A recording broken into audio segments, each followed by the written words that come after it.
श्रीराम समर्थ, जय जय रघुवीर समर्थ।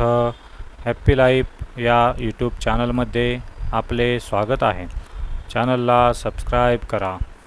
नको रे मना क्रोध हा खेदकारी, नको रे मना कामना विकारी, नको रे मना सर्वदा अंगीकारू, नको रे मना मत्सरू दंभभारू।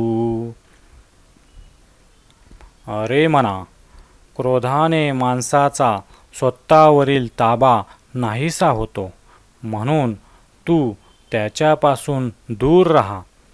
कामवासना माणसामध्ये नाना द्वेष व रोग निर्माण करते, म्हणून तिच्या अधीन होऊ नकोस।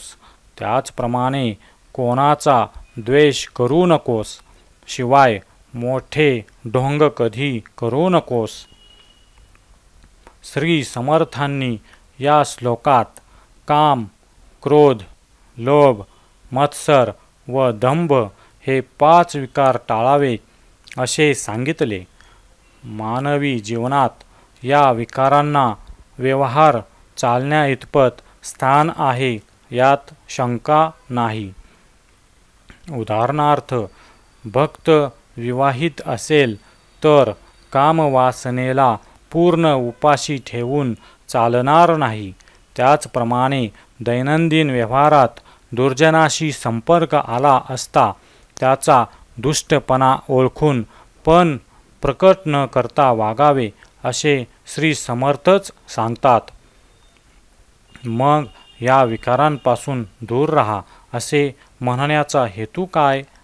तो हा की प्रत्येक माणूस समूहामध्ये जीवन जगतो।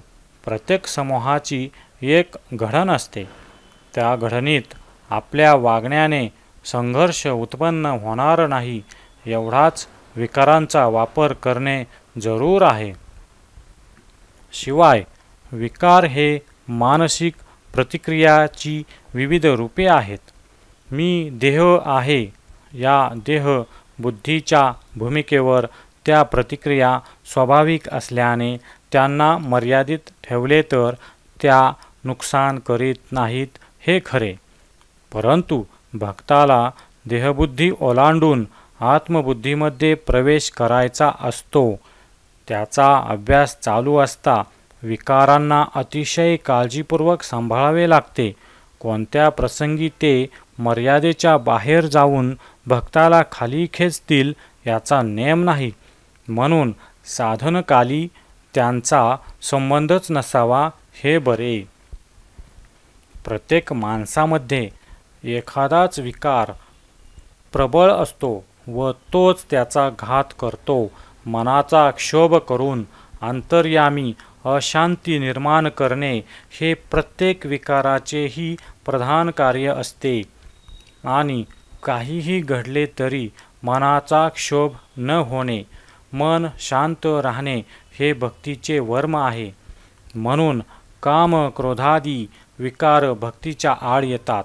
विकारांच्या अधीन होऊन वागणे सोपे, पण त्यांच्यावर स्वामित्व ठेवून त्यांना आपल्या सोयीने वापरणे हे खरे उत्तम भक्तीचे लक्षण समजावे।